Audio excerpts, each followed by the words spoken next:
Bom.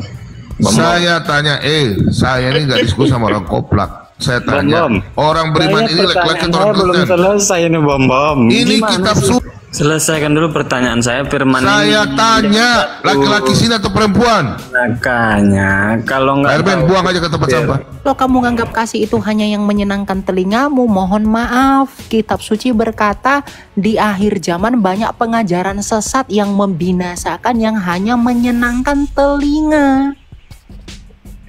Jadi kalau kamu mau suka khotbah-khotbah yang senang-senang saja, zona aman saja, ya udah ikuti saja itu. Ya gitu. Jadi jangan merasa paling kasih, tapi kasihmu itu bukan kasih, itu kasih setan itu. Tapi yang paling miris ya, ada orang Kristen KTP yang merasa paling humanis. Mereka bilang, kita tidak perlulah menghakimi, itu urusan mereka lah. Kalau memang begitu, kenapa Yesus mengatakan Farisi itu sesat? Kalau kita mengikuti prinsip kalian itu, kita harus mengasihi, biarlah itu urusan dia dengan Tuhan. Kalau kamu mengaku mengasihi, kamu tegur dan kamu hajar. Menurut penulis surat Ibrani, barang siapa yang kukasihi, ia kuhajar dan kutegur. Justru yang zona nyaman membiarkan itu pekerjaan setan, itu pekerjaan iblis. Kamu dibuat di dalam kesesatanmu, dibuat dalam zona nyaman yang sesat itu pekerjaan setan. Tapi kalau kita hajar dan ditegur dengan cara yang baik, dengan cara yang kudus, dengan cara yang oke, ya kan, tanpa menghina dia, mencaci dan memaki, nah itu boleh, kecuali kita menghujat dia, mencaci maki, ya, menghina, menjelek-jelekkan dia secara fisik, secara pribadi, menyerang personal, itu nggak boleh. Kita kan hanya menentang pengajarannya yang sesat, tapi pribadinya itu dikasihi. Makanya Pak Bom dan teman-teman di sini ngajak dia untuk berdialog, biar setidaknya dia dikasih tahu kalau kamu itu salah, gitu loh, ya. Jadi buat orang Kristen yang mulai liberal, yang mulai merasa bahwa itu urusannya lah Tuhan itu, kenapa ketika kamu kenal Tuhan kamu lebih judgmental? Ini bukan judgmental. Ini bukan harassment. Ini telling you the truth, memberitahumu kebenaran.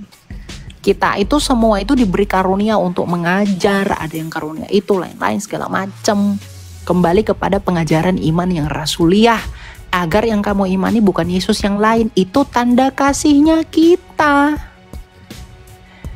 Ya, jadi kalau kamu menganggap kasih itu hanya yang menyenangkan telingamu, mohon maaf. Kitab suci berkata di akhir zaman banyak pengajaran sesat yang membinasakan yang hanya menyenangkan telinga. Jadi kalau kamu mau suka khotbah-khotbah yang senang-senang saja, zona aman saja, ya udah ikuti saja itu. Ya, gitu. Jadi jangan merasa paling kasih, tapi kasihmu itu bukan kasih, itu kasih setan itu. Ya, saya mau bertanya ini. Yohanes 17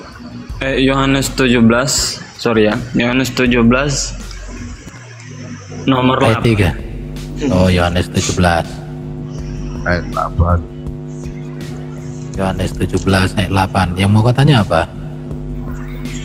Ya, yang mau saya tanya ini, Bang. Sebentar ya, saya buka dulu ya. Sabar ya, sorry ya.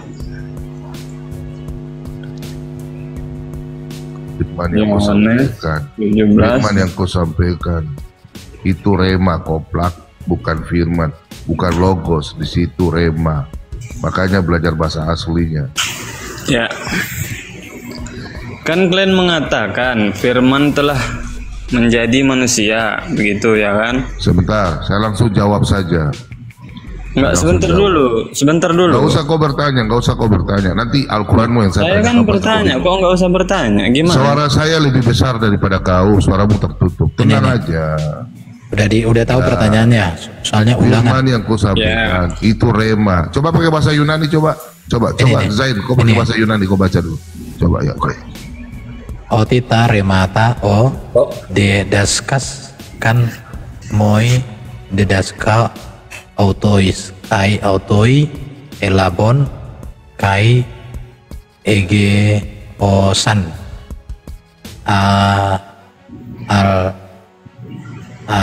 apa nih aletos Iya, berarti rema para so excelton kai evisteu sain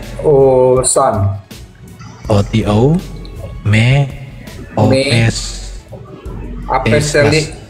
teilas. Iya, ini remata ya. Jadi bukan logos di sini. Bukan logos. Ya, berarti bukan logos tapi remata ya kan? Iya. Jadi Yesus menyampaikan remata. Yang firman ini apa? Firman ini kan udah jadi manusia. Nah, firman jadi manusia. Manusia inkarnasi firman menyampaikan rema. Iya kan? Kan Begini, firman ini kan udah jadi manusia. Sebentar. Yang menjadi Diam manusia dulu, itu Black kok diam dulu. Yang menjadi manusia itu kalam nafsi. Sedangkan yang di dalam di sini itu kalam lapsi.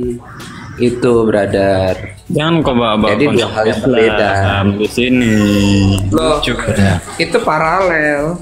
Sudah. Diam dulu, kau diam dulu. Apa lagi mau katanya? Zain, Pak Erben, aku minta satu. Kan firman ini kan udah jadi. Zain Diam dulu. Zain, kamu sudah menikah belum? Loh, jangan kemana-mana ini. Di Enggak, sini saya tanya aja sebentar Zain. Enggak, aku satu. jangan Kamu udah menikah belum? mengalihkan pembicaraan. Kamu udah menikah belum? Lucu ini. Jangan mengalihkan Saya pembicaraan. tanya aja. Kamu kan mau diskusi. Kita diskusi santai aja. Nggak ada buku-buku hina sini. Kamu punya istri sudah ada belum? Saya tanya. Apa hubungannya firman dengan Aku istri? mau tanya kamu sudah dewasa atau belum? Kamu udah menikah belum? Saya di sini bukan mau berkenalan. Iya, saya mau tanya. Saya mau Kalau kau nggak bertanya berkenalan, kau di turun. sini, bukan mau berkenalan, Di sini kita anak-anak Indonesia, satu tubuh, satu bangsa. Kalau kau tidak mau, kau turun saja. Loh, Orang Indonesia bukan? lucu. Ini Oh lucu. entah apa. Kita di sini bukan mau bertanya. Makanya saya mau tanya, Ini kamu cara sudah menikah apa? belum? Kamu udah dewasa belum? Pertanyaan saya ini firman. Kita udah jelaskan.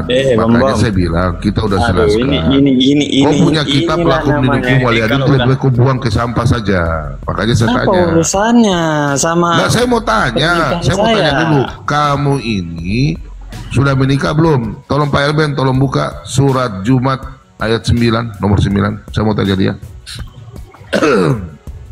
Saya mau tanya kau ya. Apa urusannya? Ya, 62, Saya ini bertanya 62 ayat firman. 9. Tunggu Saya mau tanya. dulu. Sudah, kan kau sudah bertanya, giliran saya bertanya. Belum selesai ini. Oh, sudah selesai.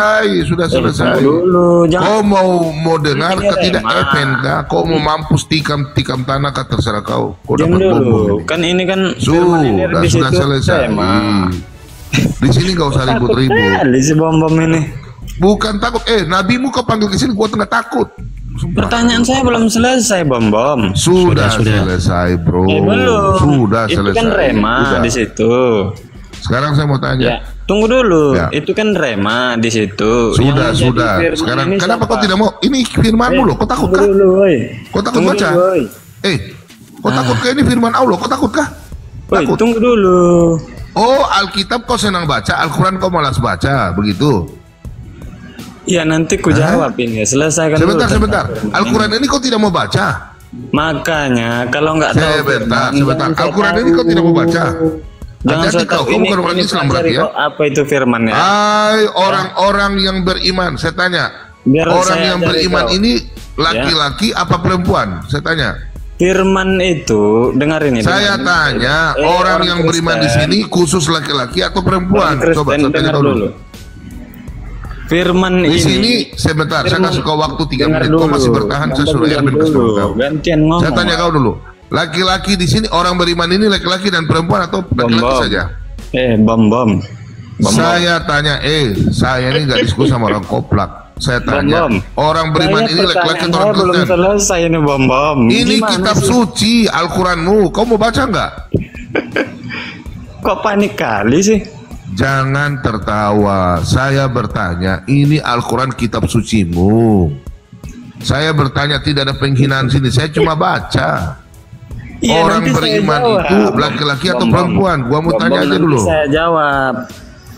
Iya Kalian silakan. bilang Kau kan Rema sudah ini- bertanya, kami sudah selesaikan jawab. dulu Rema Kau ini mau tadi. terima dan tidak terserah. Sekarang giliran Rema saya ini bertanya. selesaikan dulu, Kau mau Rema jawab, ini. kami akan Aduh. menerimanya. Cuma kami mau tanya. Rema ini. Orang beriman sini laki-laki atau perempuan? Saya mau tanya. Jangan kebesaran congor kau Bom. Oke, saya ke Besar Johor. Sekarang saya mau tanya. Orang beriman sini laki-laki atau perempuan? Selesaikan dulu pertanyaan saya, firman Saya ini. tanya, laki-laki sini atau perempuan? Makanya kalau nggak Erben, tahu, buang aja ke tempat sampah. Buang aja. jangan sok Buang tahu ya. Selamat jalan ya. Kau itu Udah saya Al-Quranmu, buang, ya. kitab Udah saya sucimu, buang. kau alergi.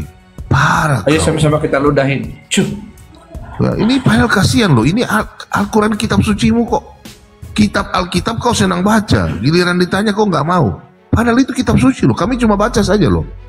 Tanya orang beriman itu laki-laki atau perempuan, kau nggak mau jawab. Lebih baik kau cuci muka, kau sembahyang, minta ampun sama Allah Subhanahu Wa Taala, baru kau mengaji ya. Ketahuan kau nggak pernah baca Al-Quran, buang aja kau. Kita percaya kan, maksudnya keselamatan itu dalam Yesus Kristus. Nah, saya mau bertanya mengenai adanya dogma dalam gereja Katolik, yakni dogma extra ecclesiam nulla salus, kalau nggak salah ya.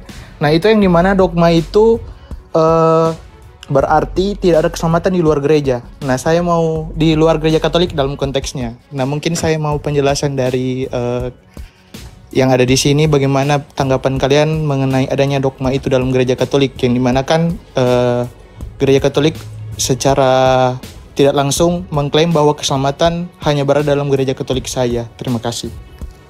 Itu Timothy awal yang berhak menjelaskan karena dia dari Ya sebenarnya saya memang masih Katolik ya, walaupun iman saya Ortodoks, tapi it's okay lah, saya akan jawab karena ini juga saya pernah diskusi dengan romo saya yang dari Katolik tentang Ecclesia Nulla Salus yang pernah juga didiskusikan pada Konsili Vatikan pertama sebelum Konsili Vatikan kedua. Memang ini mengacu kepada apa yang diterima oleh Gereja Roma sejak awal setelah skisma 1453 ya. Dan itu dalam pemahaman Ecclesia Nulla Salus berkaitan dengan Matius 16 ayat 18. Di atas batu karang ini aku akan mendirikan gerejaku. Itu seolah-olah yang adalah pribadi Rasul Petrus dan dikaitkan dengan kepemimpinan Rasul Petrus yang utama di gereja Roma dan yang dianggap seolah-olah pemegang kunci. Nah, jadi karena dia pemegang kunci itulah yang menjadi pimpinan utama, sehingga gereja Roma lah yang berhak mendapatkan keselamatan terhadap mereka yang bersatu dengan gereja Roma Katolik, dan yang keluar dari gereja Katolik itu tidak mendapatkan keselamatan.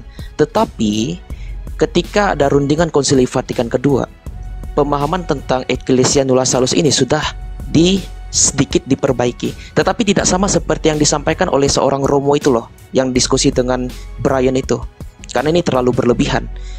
Paham Konsili Vatikan kedua sudah menghilangkan tentang Ecclesia Nulla Salus. Ini terkait terhadap orang secara toleransi. Maksudnya ada keselamatan bagi orang yang percaya terhadap apa yang diimani bagi dirinya sendiri. Tapi tetap standar gereja Katolik memahami Ecclesia Nulla Salus untuk bagi ranah dirinya sendiri. Ya umpama seperti ini loh. Saya sebagai seorang Kristen, saya selamat karena Kristus. Tapi kalau you mau selamat terhadap imanmu berdasarkan apa yang kamu yakini, ya silakan. Seperti saudara Muslim mengatakan, asalkan syahadat tidak ada ilah selain Allah, sekalipun umpama melakukan pernah berzinah atau mencuri, tapi mereka masih bisa selamat menurut hadis, ya silakan. Itu salah satu contoh. Nah, jadi pengertian Ecclesia Nulla Salus ini agak sedikit tidak dipublish, seolah-olah mencekam orang-orang harus dipaksa untuk menyatu dengan gereja Roma Katolik. Nah, jadi itulah yang saya ketahui dari romo saya yang pernah saya diskusikan juga, baik itu di kampung maupun di paroki terdekat saya. Jadi kalau terkait dengan Ecclesia Nulla Salus, ada benarnya, tak ada benarnya. Tapi kalau kita lihat ini mengacu kepada Matius 16 ayat 18 terhadap mereka yang percaya Tritunggal, mereka yang percaya terhadap Kristologi, mereka yang percaya terhadap soteriologi yang sesuai dengan apa yang diajarkan para rasul, bapak-bapak gereja, dan konsili ekumenis. Dan dasarnya pasti Alkitab juga, seperti itu. Timothy, sebenarnya gini, Timothy, Sebenarnya gini, boleh Bro. Pak Bobo bertanya ya? Boleh. Pak Bobo minta maaf saya ngomong sebentar. Minta maaf. Sebenarnya saya setuju kalau memang tidak ada keselamatan di luar gereja yang sejati dalam konteks gereja yang percaya kepada Yesus Kristus.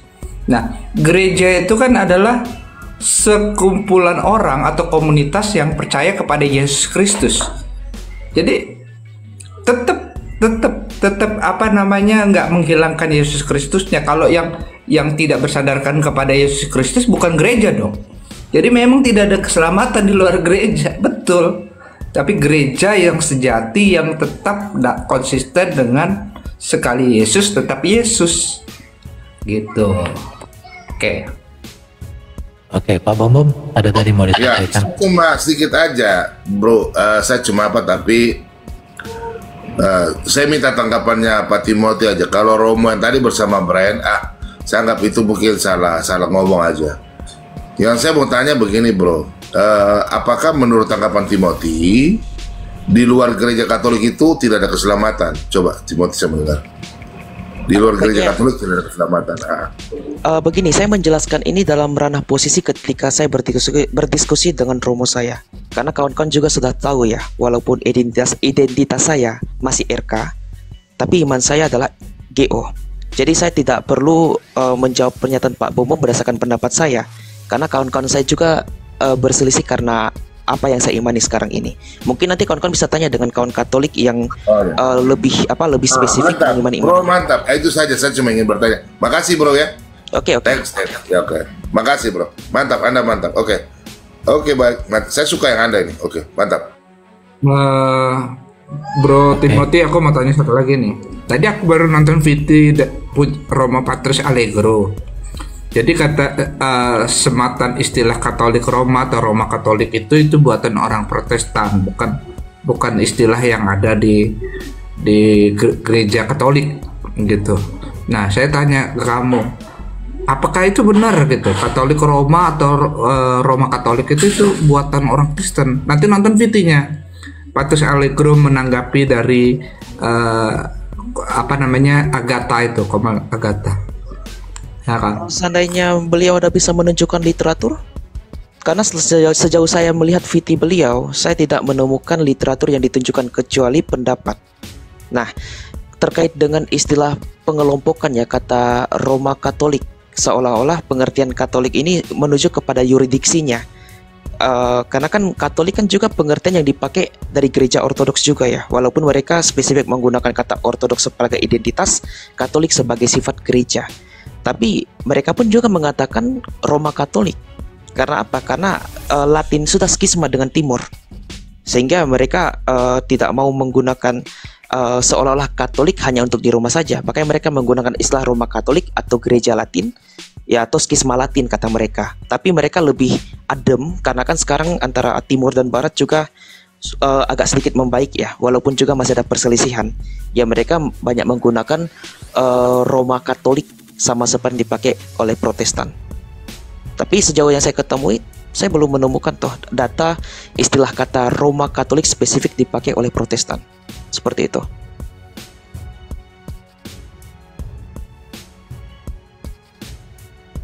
Oke.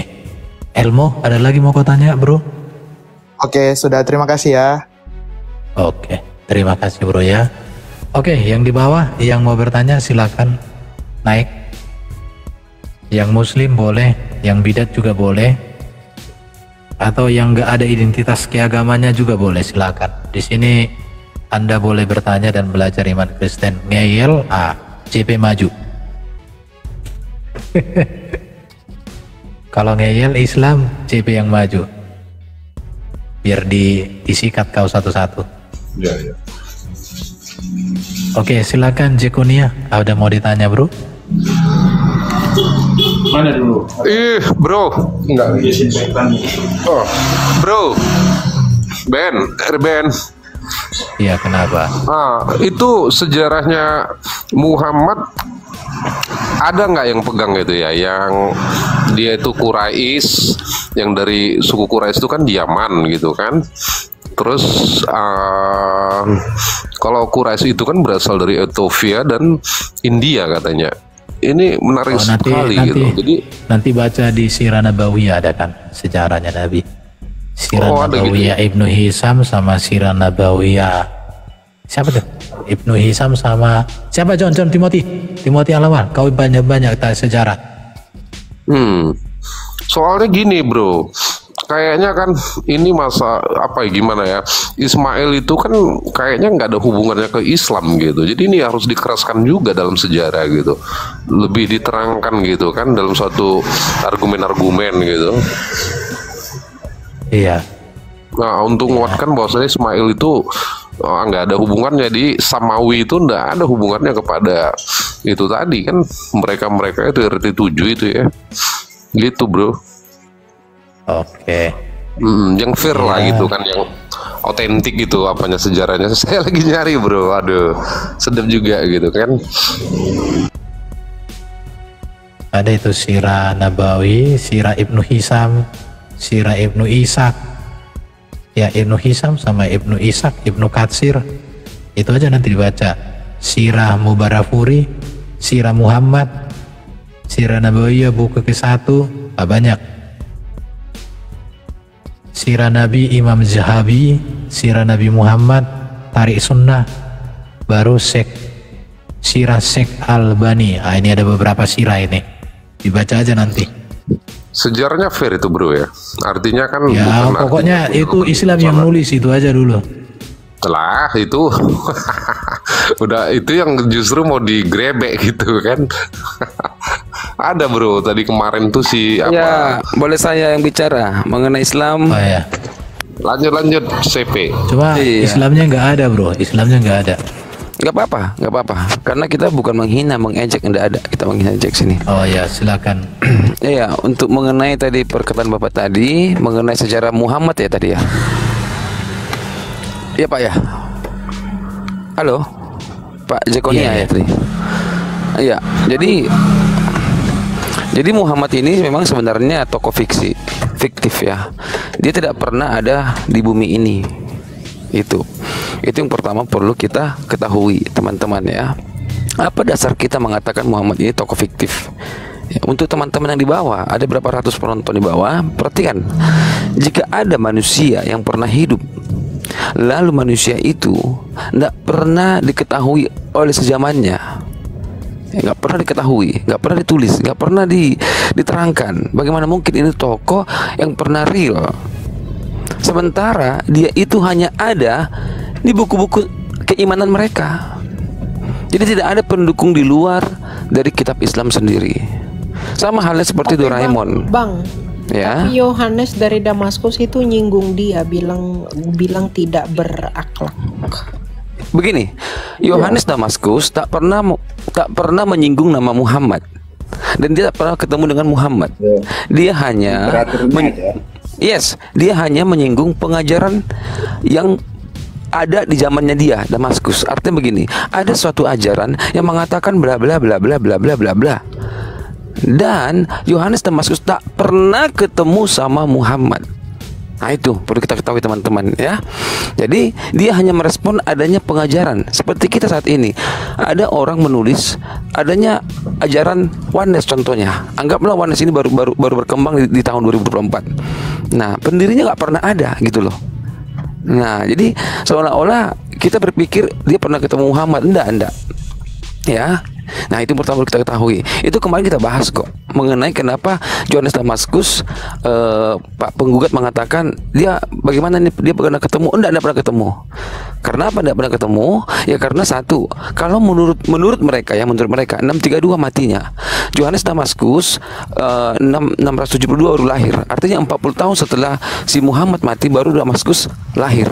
Nah, jadi kalau tokoh Muhammad sudah pernah ada di telinga masyarakat saat itu, pasti Damaskus menyenggol nama Muhammad. Dia tidak pernah menyenggol nama Muhammad.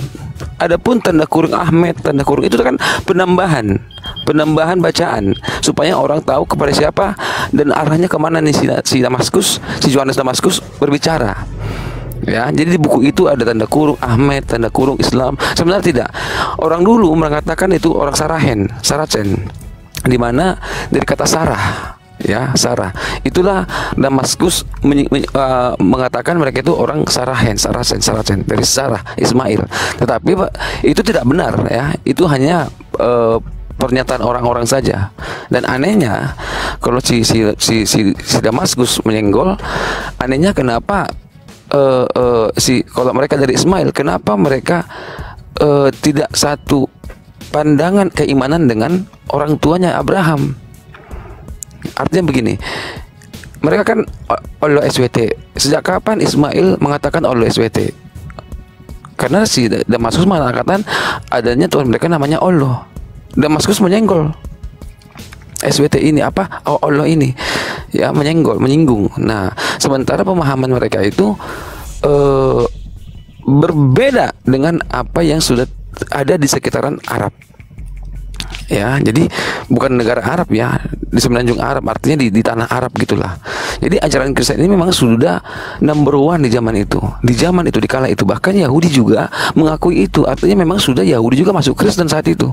Ya, zaman para rasul sampai ke zaman Yohanes Damaskus itu Kristen sudah menyeluruh, itu sudah menjadi the power lah, kuat lah gitu kira-kira. Ya, contohnya ketika ada di gereja-gereja ortodok ya, zaman Bizantium, logo-logonya, nah, itu sudah menyebar di Arab itu.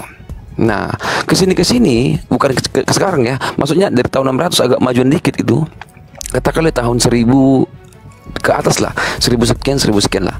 Nah, ada orang Islam ya mengambil logo-logo di zaman Bizantium itu. Nah, logo-logo itu mereka ambil, mereka klaim ini dari agama mereka. Contohnya apa? Contohnya kayak Kuba. Itu sepele, tetapi itu peninggalan gereja kita. Kuba nggak pernah ada di masjid sebelumnya. Yang kedua, logo bulan bintang. Ya, logo bulan bintang itu pertama sekali adalah logo berhala. Lalu Bizantium mengambil itu, tetapi Bizantium tidak setuju dengan pemujaan Dewi Bulan. Tapi logo itu diambil bermakna berbeda dengan penyembahan Dewi Bulan. Apa arti bulan itu? Bulan itu adalah palungan, sementara bintang itu adalah terang Kristus. Ya, terang Kristus. Nah, jadi logo Bizantium dulu adalah bulan bintang. Nah, sekarang di Bizantium itu kalau kita lihat gereja-gereja Ortodoks Rusia, bulan itu masih ada, tetapi bintangnya diganti dengan terang Kristus, salib jadinya. Nah, jadi Islam mengambil ini, bulan bintang ini. Kalau ditanya apa itu makna bulan bintang, nggak tahu mereka. Karena maling selalu maling. Islam itu maling, teman-teman.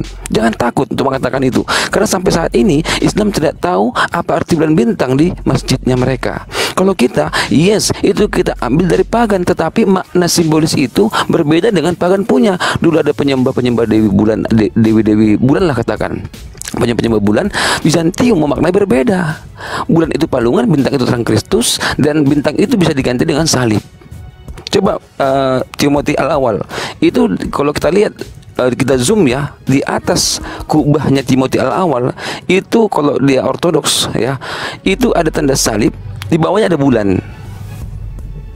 Ya, ada bulan. Bisa nggak Pak Erben? Gimana ya? Aku bisa on cam ini. Bisa nggak Pak? Itu? Coba tunjukkan logo salib gereja ortodoks. Logo salib gereja ortodoks itu bulan bintang. Itu Bizantium punya itu. Coba Pak Erben, kita belajar bersama-sama teman-teman ya. Karena Islam ini harus kita pelorotin celananya. Maling ini. Yang ada bulan bintang. Jadi bulan bintang Bizantium gitu aja gitu ya. Ini Bang. Oh, coba Dek. Misalkan aku Pak Erben. Iya, siap. Itunya tolong digeser Pak. Nih. Yes, that's right. Nah, di bawah itu ada bulan itu. Itu gambar palungan. Ya, itu dimaknai palungan. Dan itu dulunya itu bintang itu. Diganti menjadi salib Kristus. Ya, ini dulunya memang dari pagan, tetapi kita ambil memaknai bukan pagan lagi, tetapi palungan dan terang Kristus. Lalu Islam mencuri logo bulan bintang ini. Ya, mencuri. Dan mereka kalau ditanya apa arti bulan bintang, jadi monyet mereka, nggak bisa menjelaskan. Ada lagi dek bulan bintang dek, yang spesifik bulan bintang. Itu kan bulan dan salib. Ya, itu kan maknanya ada dua. Satu palungan, satu terang Kristus. Yang kedua, Kristus menginjak pagan. Bulan itu. Ya. Cocok logi kau CPKW biji matamu. Cocok logi maling. Pencuri kau itu. Pencuri harus dibinasakan. Ini apa si Timothy sih yang ini sih dekat. Cuma nggak jelas banget deh. Coba ambil dari gereja Rusia, Ortodoks Rusia. Kalau, nah itu ada itu bulannya tuh, ya. Tetapi atasnya salib, yang bulan bintang aja, bulan bintang. Cari dulu bulan bintang. Iya. Coba naikkan dulu Sansorapim Pak Erben. Sansorapim coba bikin permintaan dek. Mungkin dia sudah ada data yang ini. Coba Pak Erben. Nih, lebih jelas nih. Iya. Coba Sansorapim dinaikin, berjelaskan secara Blackpool tak ganti bro, Blackpool ya. Nih bang. Iya benar itu. Itu bulannya, itu kan salib atasnya, bukan bintang, salib. Ada ini bulan bintang dan ada penjelasannya dengan secara mantap lah penjelasannya. Ya kita dengar sama-sama ya. Gedein Sansorapim dong Pak Erben, biar jelaskan. Jadi kita sama-sama belajar teman-teman ya. Gedein dong. Iya, salam adek. Udah. Iya, silakan. Ya, silakan deh Sansorapim. Mainkan. Oke. Ini tentang sabit Bizantium ya. Yes. Sebentar ya, sabit Bizantium.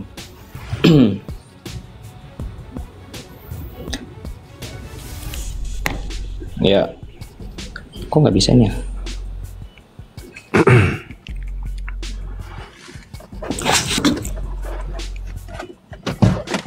Bisa? Oke. Iya.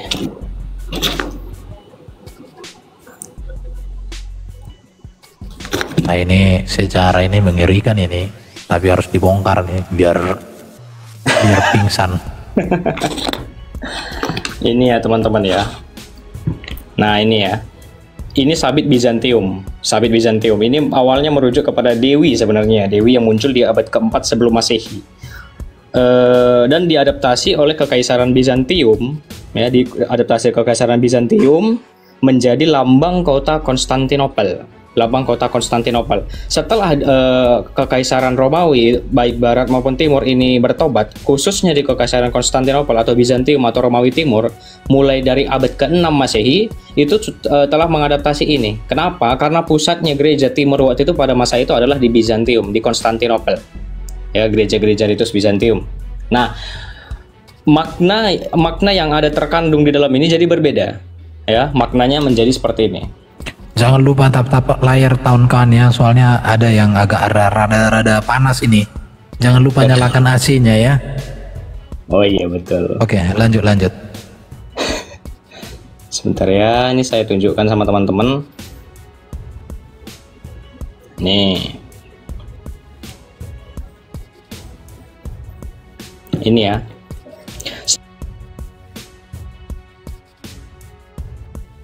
Secara spesifik sebenarnya salib Bizantium itu seperti ini teman-teman. Ini salib Bizantium sebenarnya namanya, ya. Ini karena lebih dominan diadaptasi di gereja-gereja Ortodoks Rusia. Sebenarnya salibnya Rusia itu seperti ini. Hanya saja karena Ortodoks Rusia adalah menggunakan ritus Bizantium, maka sekarang seperti ini. Maka ada juga salib, salib yang sekarang itu juga ada di bawahnya sabit. Ini memiliki dua makna. Tapi kita fokus ke bulannya dulu, ya. Bulannya dulu. Ya, ini. Nah, apa maknanya ini? Apa makna bulan sabit dalam Kekaisaran Bizantium? Ya, apa maknanya dengan yang ini tadi? Nih, kenapa bisa dikatakan ini? Itu websitenya dari mana, bro? Soalnya dibilang orang buatanmu itu. Oh enggak, ini langsung dari Rusia. Nah, itu tunjukkan.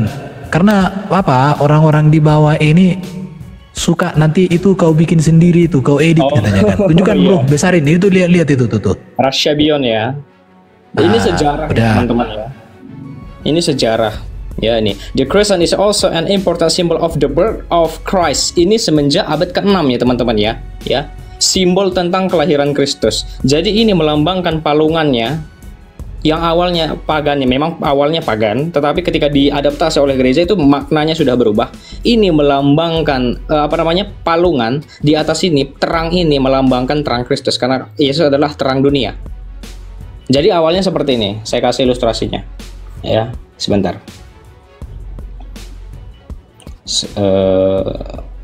Seperti ini. Nah, jadi awalnya sebenarnya seperti ini. Kalau dia di kekristenan itu, di atas ini melambangkan salib. Ya, dia melambangkan salib. Jadi artinya di atas palungan ini, ya, di atas palungan ini adalah Mesias. Mesias. Karena Kristus adalah terang dunia, ya, maka lambangnya seperti ini diadaptasi juga. Jadi menyimbolkan terang dari salib itu, terang dari Kristus itu. Karena salib adalah simbolnya Kristus. Yang dimaknai orang-orang Kristen, ya. Simbol kemenangan orang Kristen, simbol merujuk kepada Kristus lebih spesifiknya.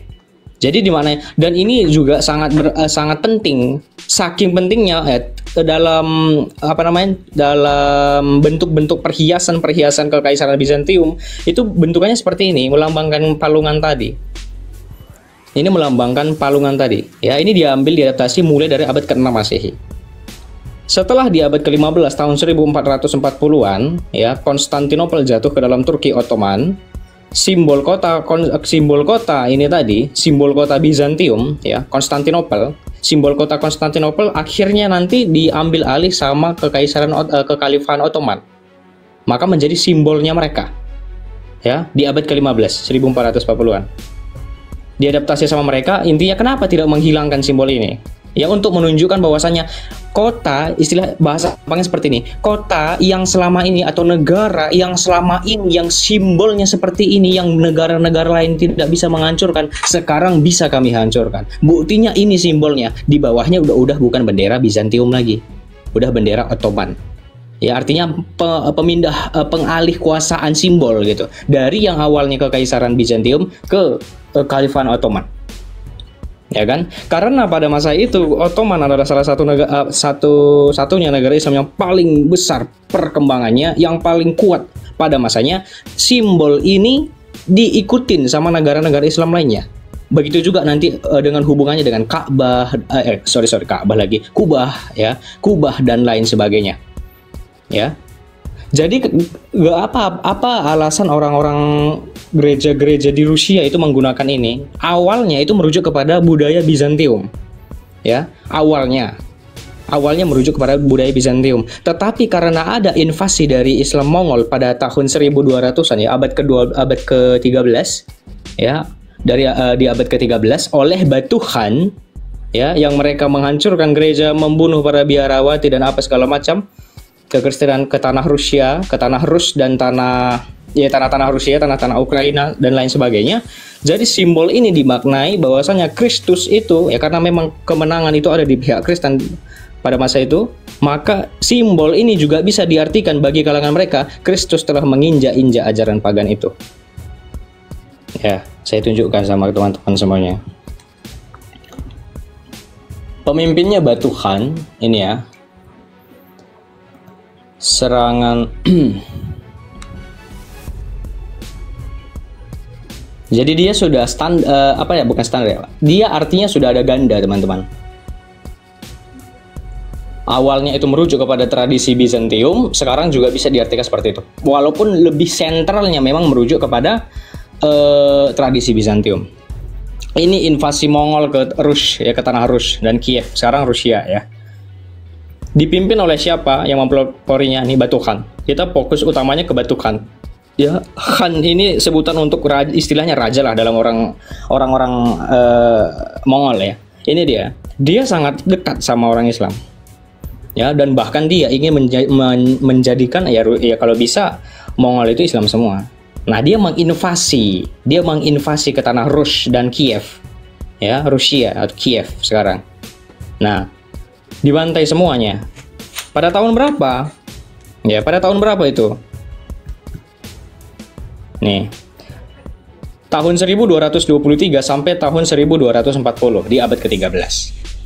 Tetapi karena memang kalah telak lah istilahnya, karena kemenangan berpihak kepada kepada kita, maksudnya umat Kristen, maka simbol tadi jadinya ganda. Simbol ini tadi jadinya ganda. Yang pertama merujuk kepada tradisi Bizantium, yang kedua artinya Kristus telah menang di atas pagan-pagan ini. Karena memang awalnya pun memang ini dari tradisi pagan kan. Kalau kita merujuk kepada Kristusnya, ini adalah palungan, di atas palungannya terletaklah Yesus Kristus yang adalah terang dunia. Makanya digambarkan seperti ini. Seperti itu teman-teman. Sedikit tambahan juga Mas, Son of Seraphim. Silakan. Beberapa hari yang lalu tahun 2020 saya pernah mendapatkan informasi dari kawan saya dari Kalimantan Timur. Itu ada masjid yang tidak menggunakan kubah. Kenapa? Alasannya ini dari kafir. Jadi dari kalangan salaful solih Wahabi, mereka pun ada yang tidak mau menggunakan kubah lagi.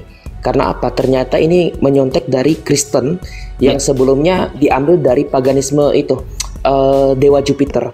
Dan ternyata buku itu pernah ada dibahas juga dalam buku ini, Tariq Khulafah Umayyah. Saya punya bukunya. Pada zamannya Khalifah Marwan, ya, Khalifah Marwan itu pernah mengambil itu juga. Yang gereja Kristen, kalau nggak salah gereja Santo Yohanes, kalau saya nggak salah ya. Itu kan ada kubah tuh. Dia bilang, aku pengen mendirikan masjid yang sama seperti ini. Ternyata inovasi masjid itu ternyata sudah dikenal pada zamannya Khalifah Umayyah yang dulunya melihat dari konsep gereja. Itu sih tambahan saya juga.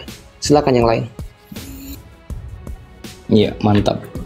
Jadi begitu ya teman-teman ya. Mantap ini sejarah yang mungkin sedikit. Tambah lagi deh. Ya, silakan. Amati, tiru, modifikasi. Amati, tiru, modifikasi. Nah, itulah mereka. Betul.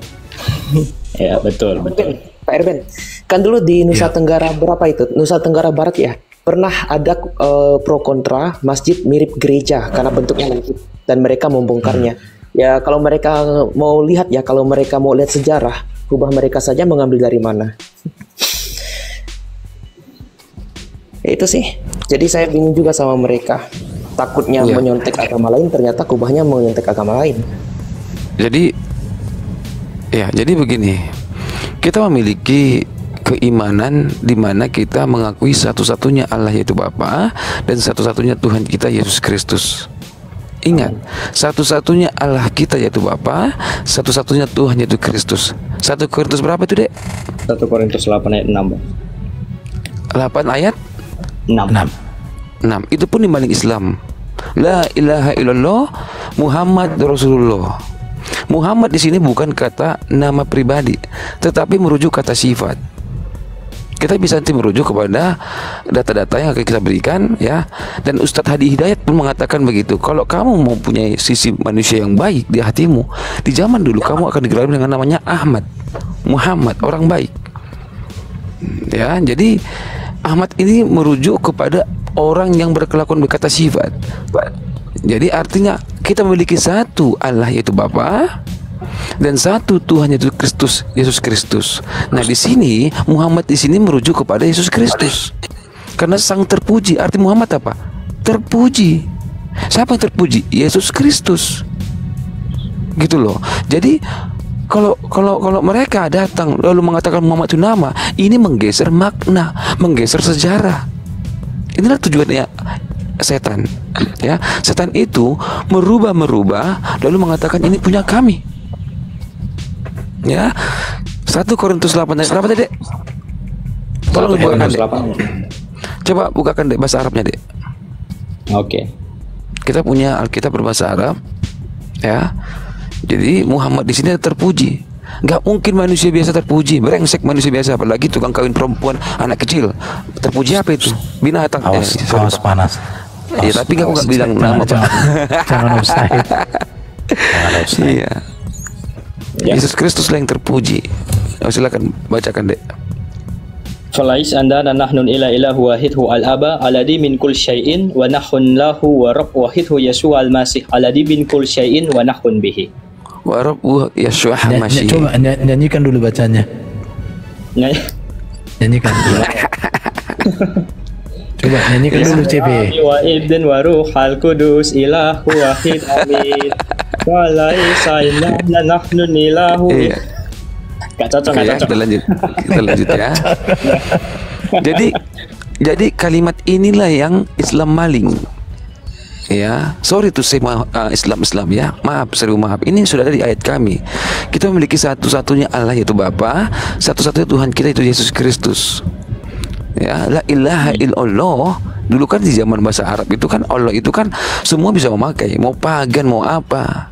Ya, lalu dikatakan berikutnya Muhammad Rasulullah. Kita mengakui bahwa Yesus itu bukan sekedar Tuhan, ada juga pangkat-pangkat yang dia sematkan. Dia nabi, dia orang terpuji, dia sahabat, ya, dia Mesias, ya, dia utusan, yes, Rasul, yes, ya. Jadi perkataan Alkitab ini yang ada terpatri di Hagia Sophia, contohnya Hagia Sophia terpatri la ilaha illallah Muhammad Rasulullah, yang membuat siapa? Orang-orang Kristen, tapi mereka tutup-tutupin. Ya, jadi inilah contoh perbuatan yang tidak terpuji. Mencuri, mengklaim seolah-olah Muhammad ini sosok yang pernah ada di muka bumi. Kurang ajarin orang, ya, harus bertanggung jawab yang mendirikan agama ini. Kalau kutemukan nih orang, oh, aku belah dua nih orang. Iya, soalnya Muhammad nggak pernah ada di muka bumi ini, teman-teman. Bahkan Yohanes dari Damaskus mengatakan bahwasanya ajaran orang ini aneh. Dia tidak mengatakan Islam. Nggak ada satupun di catatan Yohanes Damaskus berkata Islam. Nggak ada. Nggak ada. Yohanes Damaskus tak pernah menyinggung Islam. Dia mengatakan Saracen, dan juga tak pernah menyinggung nama Muhammad. Betul. Ya, dia mengatakan orang-orang pada saat itu, orang-orang ini, artinya dia nggak pernah tahu dengan nama Muhammad, dengan nama Islam, nggak tahu itu. Siapa itu? Yohanes Damaskus. Tolong bacakan deh catatan Yohanes Damaskus. Adakah dia menyenggol nama Muhammad atau Ahmed? Kita kalau ada tanda kurung itu tambahan ya. Itu tambahan. Ya, kenapa ditambahkan? Kepada siapa merujuk ini, kepada siapa merujuk ini? Itu tidak ada catatan asli dalam Yohanes Damaskus. Tanda kurung itu adalah tambahan. Silahkan deh, bacakan deh apa yang disampaikan Yohanes Damaskus, biar Islam tahu Yohanes Damaskus hidup di tahun berapa? 670-an, 40 tahun setelah diklaim Muhammad mati 632. Itu klaiman, Muhammad tak pernah ada. Jadi aku tidak pernah terima Muhammad itu mati 632. Bisa dibongkar kuburannya, kosong itu. Ya, jangan-jangan itu apa itu bangkai onta. Ya, silahkan deh. Ya, dan ada juga yang muncul sampai sekarang sebuah tahayul. Ya, tahayul artinya nggak ada, hanya isapan jempol yang kuat dan menipu orang dari para Ismailites. Ismailites adalah orang-orang dari keturunan Ismail, yaitu dari Araf. Araf itu artinya orang-orang yang sebelah barat dalam bahasa Ibrani, yang merupakan calon antikristus. Dan tahayul ini lahir dari Ismail. Jadi dia Ismail, ya. Mereka memanggilnya Saracen atau Saraken, yang berasal dari mereka yang kosong dari Sarah, yang diusir dari Sarah. Karena apa yang dikatakan oleh Hagar kepada malaikat, Sarah telah mengusirku kosong. Dengan begitu mereka merujuk ke Saracen. Teman-teman, follow CP yang ini akunnya ya, supaya bisa open cam. Ini ada 800. Kalau kalian follow dia langsung gol itu hari ini ya. Follow CP ya, follow yang lain yang ada di atas ini, di follow semua ya. Oke, terima kasih. Lanjut bro. Oh, siap. Mana tadi ya? Nih ya, Saracen. Nih, yang berasal dari orang-orang yang diusir kosong dari Sarah. Kosong di sini artinya miskin ya teman-teman. Diusir benar-benar kosong gitu ya. Nah, ini adalah pemuja berhala. Mereka disebut pemuja berhala oleh Santo Yohanes Damaskus ya. Saracen ini adalah pemuja berhala dan menghormati bintang pagi dan Aphrodite ya. Aphrodite, sorry to say teman-teman, Aphrodite adalah dewi esek-eseknya Yunani ya, Aphrodite. Dan mereka menamainya Khabar dalam bahasanya mereka pada masa itu ya. Kalau sekarang mungkin penyebutannya agak sedikit berbeda, yang artinya agung. Karenanya sampai masa Heraklius, sampai masa itu maksudnya mereka hanyalah pemuja berhala. Sejak dari masa itu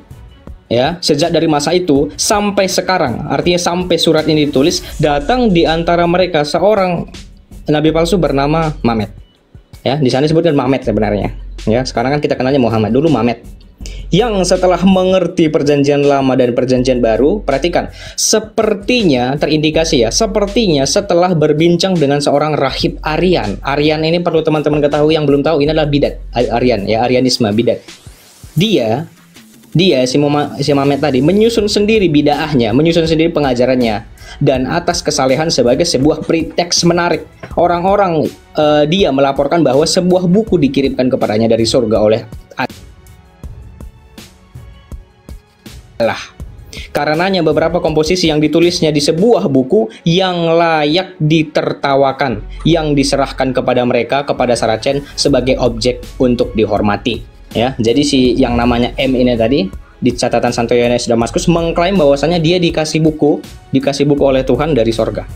Tetapi setelah dicek sama Santo Yohanes Damaskus, isinya patut ditertawakan. Nah, seperti itu. Ini mau dilanjut tadi, takutnya kepanjangan soalnya ini panjang. Pak Erwin. Ya. Oke. Mungkin yang hasil sudah bro baca itu di apa kan? Iya. Intinya mungkin gini ya. Saya ringkas aja. Intinya teman-teman, Santo Yohanes Damaskus adalah saksi hidup perkembangan agama Saracen awal abad pertama, karena dia hidup di abad ke-7.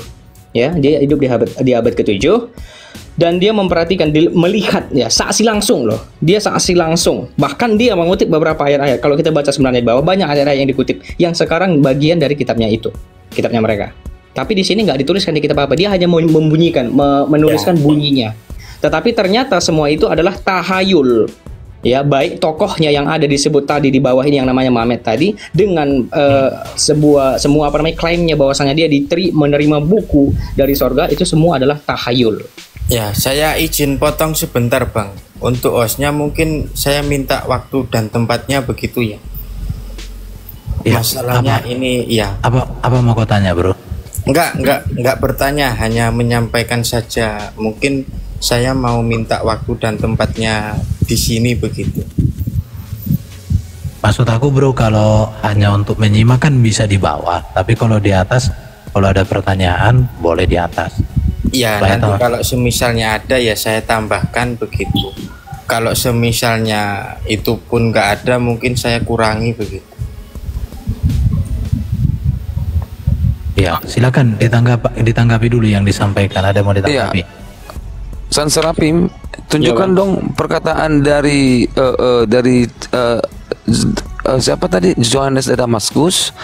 Adakah dia menyinggung bahwasanya tahayul ini dia mengklaim dapat dari mimpi? Ada. Ya. Wow. Ada. Nih ya. Tapi kita bertanya, kita di sini artinya Santo Yohanes Damaskus dengan murid-muridnya ya. Tapi kita bertanya, bagaimana tulisan itu turun kepada nabimu? Ya. Shalom, dan mereka, semuanya shalom. Waalaikumsalam. Dan mereka menjawab, perhatikan teman-teman, dan mereka menjawab bahwa sementara dia si Mamet tidur dan tidak merasakan aktivitas apapun, karena dia si Mamet terpenuhilah perkataan populer. Ya, kau memutari aku mimpi-mimpi. Jadi dari mimpi dapatnya. Buku tadi dapatnya dari mimpi. Nih ya. Ini sebelum ada kitab yang teman-teman pegang sekarang itu, tetapi ternyata tiba-tiba ada di abad sekarang yang pegang kitab, bunyinya sama seperti ini. Nah ini ya. Ini abad ke-7 ya teman-teman ya, abad ke-7. Nih Bang CP. Oke, luar biasa. Coba ketik dong Yohanes Damaskus. Coba lihat profilnya. Benarkah dia hidup di tahun sekian, ya kan? Ini fakta sejarah ya. Jadi ada aku dipercaya ini dibandingkan orang yang nggak ada fakta sejarahnya gitu. Beberapa pendapat ahli yang mengatakan Yohanes Damaskus itu 5 tahun setelah meninggal Nabi Muhammad. Tapi 5 tahun mengatakan, iya itu dalam bukunya Daniel J. Janosik. Itu saya terjemahkan kok bukunya. Jilid 1. Ini punya saya jilid 2 ada. Oke. Kalau kita lihat di sini ya teman-teman ya, yang paling umum lah kita bilang di Wikipedia ya teman-teman bisa semua akses, lahirnya di sini dikatakan 676. Nah, kalau yang mau versi yang berbeda ini ada juga versinya yang punyanya Bang Timothy. Ya. Jadi memang ditulis oleh ahli sejarah bahwasanya ini pernah hidup di tahun 600-an. Dia langsung menghadapi populernya ajaran si tukang tidur ini. Ya. Dan dia mau mengatakan ini adalah nabi palsu karena dia mengklaim ada kitab datang dari surga di saat dia tidur. Benar? Betul. Oke, dan tidak berangsur-angsur. Tidak ada katakan berangsur-angsur. Ada kitabnya turun dari surga. Nah, teman-teman perlu diketahui begini teman-teman. Yohanes dari Damaskus di tahun di abad ke-7 kertas itu sudah ada. Ya. Tapi nggak seperti yang kita pegang. Ada merek Sinar Dunia lah, ada merek ini, nggak sebegitu rapihnya. Tetapi kertas itu sudah ada di tahun itu, sehingga Damaskus menulis. Ya, pertanyaannya kalau si Arab sana mengatakan bahwasanya zaman dulu tidak ada kertas ditulis di tulang-tulang biji matamu. Ini bukti loh, di daun jengkol, daun pete, itu di tulang-tulang nggak tuh? Yohanes Damaskus sudah menulisnya. Itu loh. Ya, ini bukti bahwasanya mereka itu mencoba gini nih. Setelah 200 tahun setelah kematian, mereka klaim Muhammad ini mati. 200 tahun kemudian ada hadis-hadis, ada Bukhari, ada Muslim, segala macam. Ini cara mereka untuk menyokong seolah-olah si manusia satu ini hidup. Paham gak teman-teman? Ya. Jadi mereka itu menciptakan gimana nih? Ini mau kebongkar nih, gimana nih? Oh, bikin hadis segala macam, bikin ini. Si Muhammad dulu pernah dia wudu, si Muhammad dulu pernah gini ke WC, cebok 3 batu, si Muhammad gini. Nah itu. Jadi mereka cepat-cepat membuat suatu karangan-karangan yang dimana itu sebenarnya tidak pernah dilakukan oleh sosok si Muhammad ini gitu loh. Itu gunanya apa? Gunanya supaya orang tidak terciduk bahwasanya ini tokoh fiktif. Nah, itu gunanya.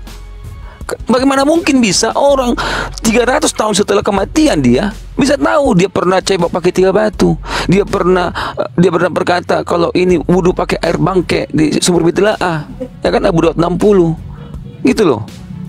Jadi ini seolah-olah menceritakan dia pernah hidup, tetapi fakta sejarah tidak pernah. Bayangin kalau si Bukhari di mana tinggal? Sekolah kita tahu. Uzbek. No. Ya Uzbekistan, ya Rusia, Uzbekistan, yes, right. Nah, bagaimana mungkin orang Rusia pernah menceritakan si Muhammad pernah berwudu pakai air bangke? Coba, di mana ini otaknya coba? Jadi ini percepatan untuk menciptakan suatu agama. Dia tidak pernah ke Arab. Dia nggak tahu siapa itu Islam, nggak tahu dia. Tapi ini seolah-olah, aku juga ragu, jangan-jangan si Bukhari juga ini palsu ini orang. Dari tanah inilah dia lahir, segala macam. Aku yakin dia palsu. Dari mana dia belajar si Bukhari? Coba. Siapa yang mengajar dia Islam? Coba. Nggak ada. Satu-satunya buku Islam yang paling tua adalah karya Ibnu Ishaq. Satu-satunya. Semua kita cari, nggak ada yang lebih tua dibanding bukunya Ibnu Ishaq. Aku bisa ajak teman-teman Muslim naik. Ada loh buku Islam tertua. Siapa namanya? Apa nama kitabnya? Ibnu Ishaq lah yang menulis Sirah Nabawiyah itu. Ya, sirahnya dia, tulisannya dia. Siapa namanya? Ibnu Ishaq tahun berapa itu? Kalau apa? Siapa? Kalau ada yang lebih tua lagi dari Ibnu Ishaq. Siapa namanya? Ibnu Bukair 199, kitab Al-Maghazi. Wow. Yang itu loh, yang menceritakan salah satu sahabat Nabi yang murtad dan dia itu sempat mau dibunuh karena apa? Karena dia mencoba Nabi Muhammad, ayat yang sebelumnya dia dengar dan dia coba ubah. Ibnu Bukair. Bukan, Ibnu Bukair 199 wafatnya. 199 Hijriah. Kalau di Masehi kan tahun berapa itu? Masih sekitar abad 2 Masehi akhir sih. Ya, abad 2 kalau saya nggak salah. Itu nggak ya? Abad 2. Muhammad mati abad ke-7. Gimana Timothy? Abad kedua dia mati. Muhammad aja berojol abad ke-7 di tulisan mereka. Ya, nasi Timothy. Aduh, gimana ini? Masa dia pakai pintu petualangan terbang, masuk abad ke-7. Jadi Ibnu Ishaq inilah yang tertua. Ya, tetapi aneh bin ajaib, buku karangan Ibnu Ishaq nggak pernah ditemukan satu lembar pun. Yang ada Ibnu Hisham. Nah itu loh. Jadi kenapa? Karena Ibnu Ishaq satu lembar pun tak pernah ada. Kemana semua? Kenapa Ibnu Hisham yang mereka katakan Ibnu Ishaq tidak ada, adanya Hisham? Kenapa harus seperti itu?